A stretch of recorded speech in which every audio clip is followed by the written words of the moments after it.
Magandang araw, Baitang Pito. Gandang araw po, Binibining Danyo. Manatiling nakatayo ang lahat dahil tayo ay mananalangin.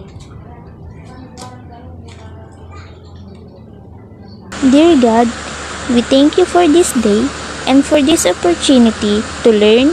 We pray for your guidance and wisdom.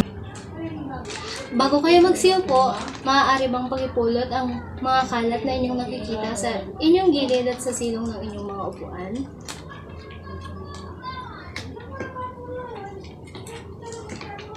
May lumiban ba sa klase ngayong araw, Angelica? Wala po, ma'am. Mahusay, ako ay nagagalak at walang lumiban sa ating klase ngayong araw. Bago tayo dumako sa ating panibagong talakayin, kayo muna ay aking tatanungin. Naaalala niyo po ba ang paksang tinalakay natin kahapon? Opo, ma'am. Mahusay, patungkol saan ang tinalakay natin kahapon, Kat?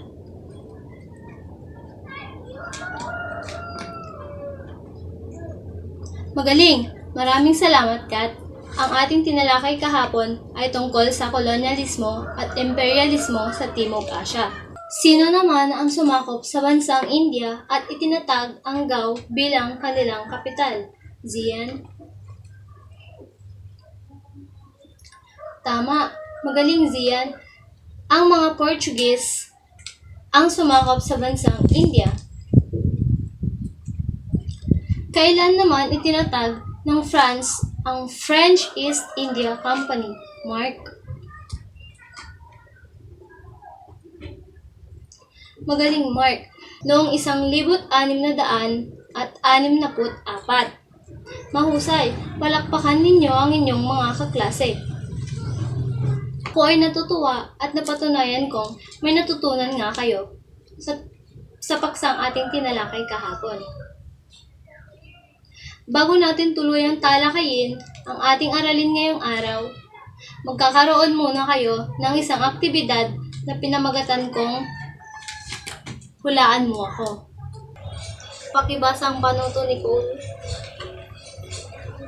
Pagpapangkatin ng guro sa tatlo ang klase.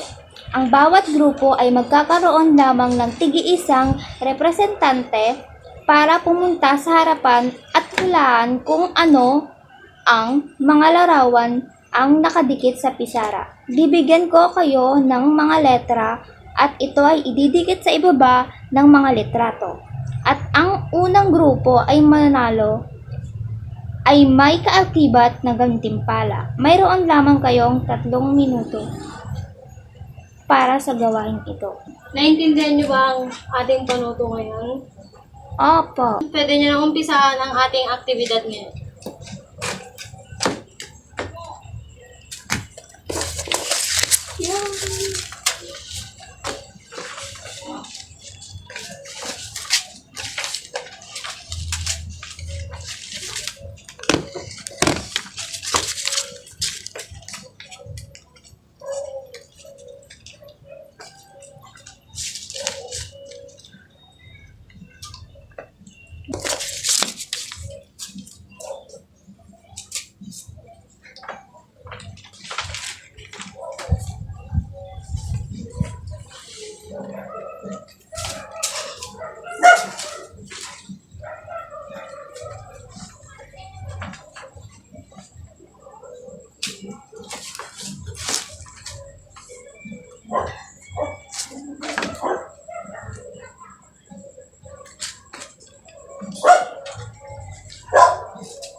Na ang inyong 3 minuto at ang nanalo ay ang unang grupo.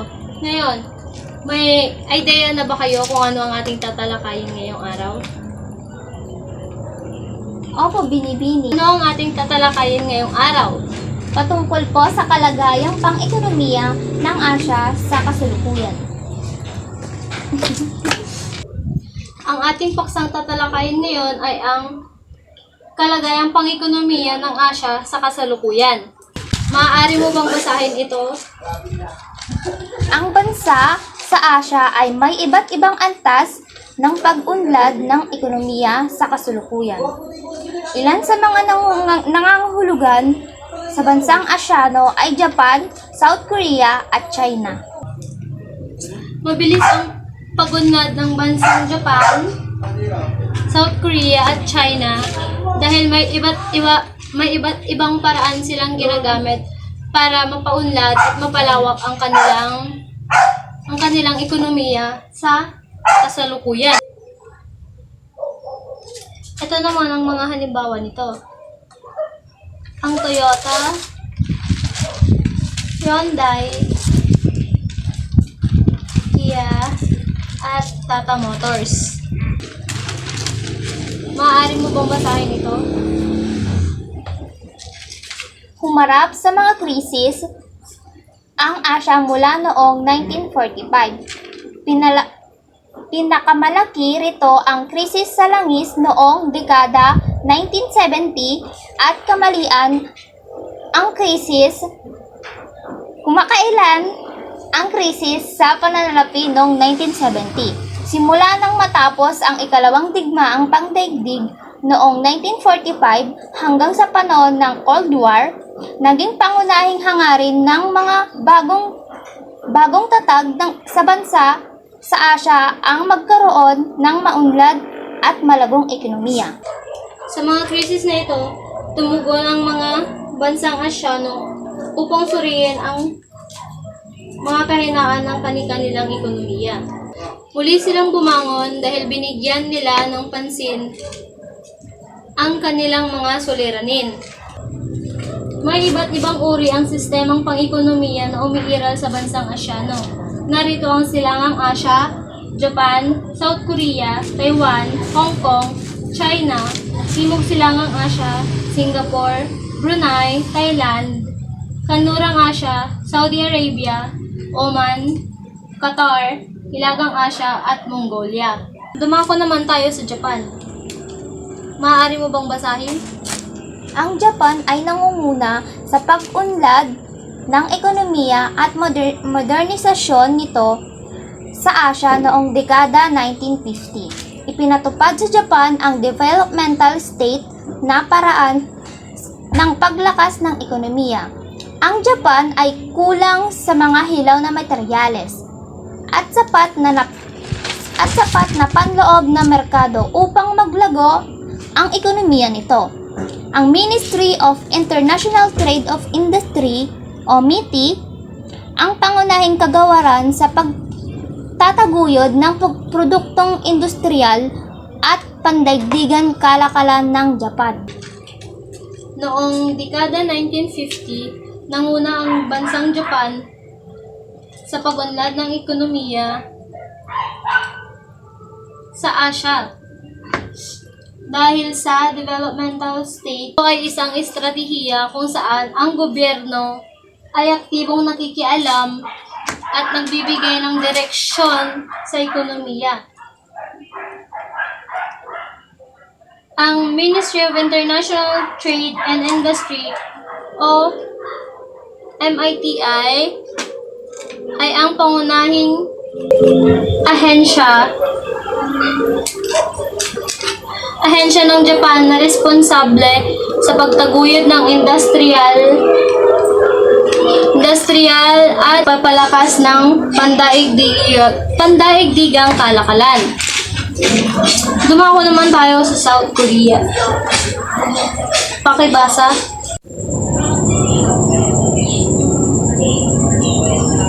Ang pamahalaan ng South Korea at Taiwan ay naglunsad ng mga programang industrialisasyon, Park Chung-hee. Nagsagawa siya ng Economic Planning Board o EPB. Nakamit ng piling korporasyon ang kanilang target sa pagluluwas ng mga bagong produkto. Sa pangdaigdigang kalakalan, tinatawag itong chaebol.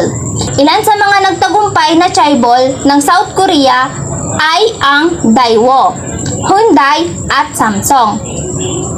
Ang pamahalaan ng South Korea at Taiwan ay nagsagawa ng mga programa ng industrialismo upang mapaunlad ang kanilang ekonomiya. Ang mga chaebol na ito ay ang naging susi sa mabilis na pag-unlad ng ekonomiya ng bansa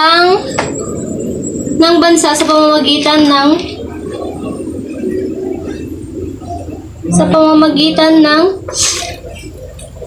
malaking puhunan sa teknolohiya, infrastruktura, at pandaigdigang kalakalan. Sunod naman ay ang China.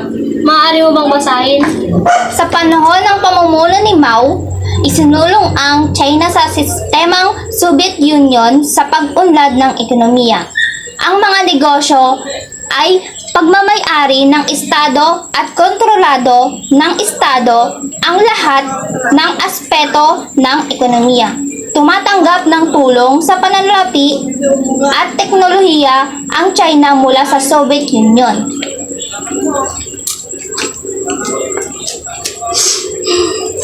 Sa ilalim ng pamumuno ni Mao Zedong, ipinatupad ng China ang Soviet-style economic system na nakatuon sa mabibigat na industriya at kolektivisasyon ng agrikultura.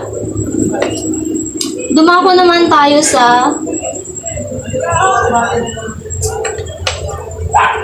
ang krisis sa langis noong 1970. Pakibasa. Noong dekada 1970, naganap ang krisis sa langis nang biglang tumaas ang presyo ng langis at krudo. Naapektuhan nito ang lahat ng ekonomiya, lalong-lalo na yung yaong umaasa sa pag-angkat ng langis. Nanguna ang Joan sa panahong ito sa paggawa ng mga produkto tulad ng sasakyang matipid sa gasolina. Noong dekada 1970, naganap ang krisis sa langis dahil sa isang salik. Una, ang pagpasya ng organic of the petroleum exporting countries na itaas ang presyo nito. Ikalawa, nagpatupad ng embargo ang OPEC sa mga bansang sumusuporta sa Israel na nagdulot ng kakulangan sa supply ng langis. Susunod naman ang krisis sa pananalapi. Maaari mo bang basahin?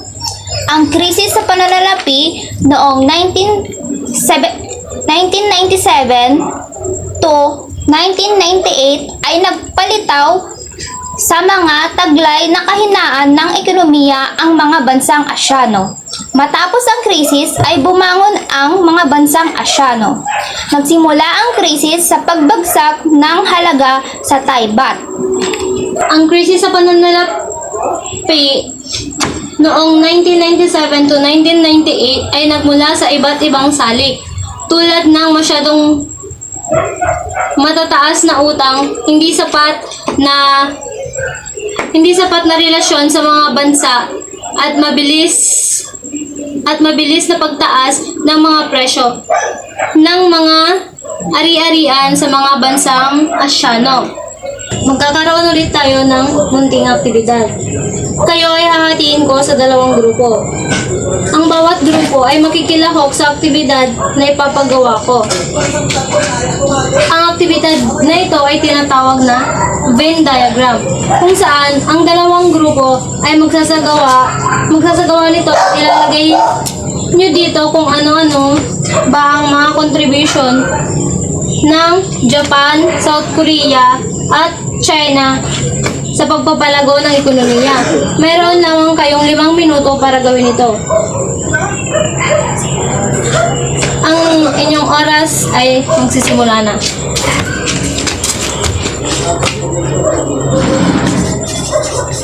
Tapos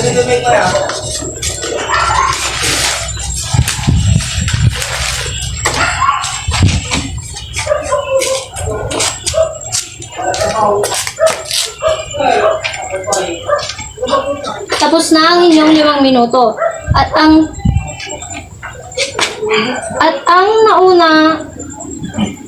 nanalo ay ang ikaunang grupo. Ngayon naman ako ay may mga itatanong sa inyo. Kung talaga nga bang nakinig kayo sa ating talakayin ngayong araw. Ano-ano ang 3 bansa na nangunguna pagdating sa ekonomiya sa kasalukuyan?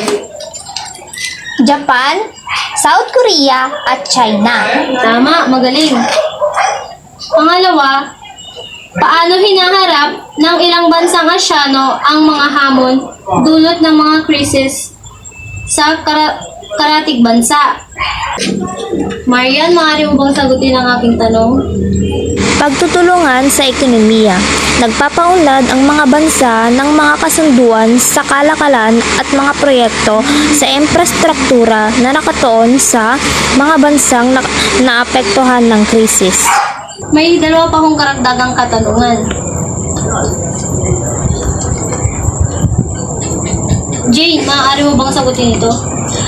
Bilang mag-aaral, paano mo may papakita ang pagpapahalaga sa ekonomiya ng bawat bansa na mayroon tayo? Bilang mag-aaral, maaari nating ipakita ang pagpapahayag sa ekonomiya ng bawat bansa sa pamamagitan ng pananaliksik.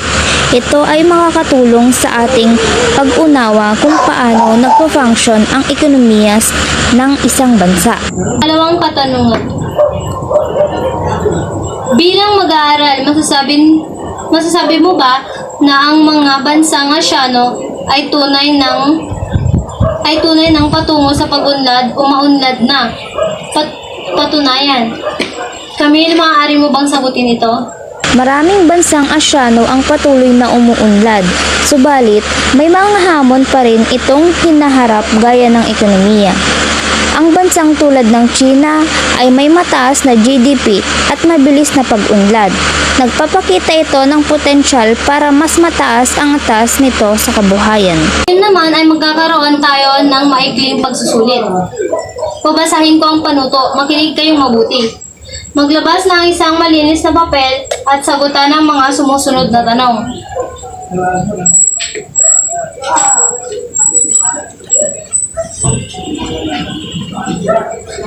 Tapos na ba kayo sa unang slide? Opo!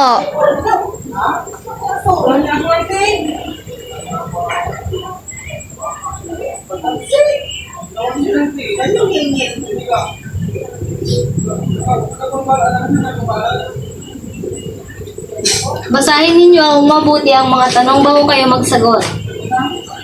Tapos na ba? Hindi pa po.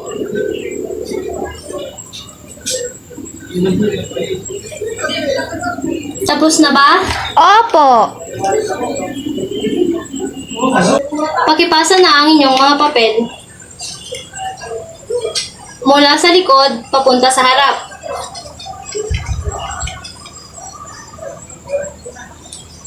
Dito na nagtatapos ang ating talakayin ngayong araw.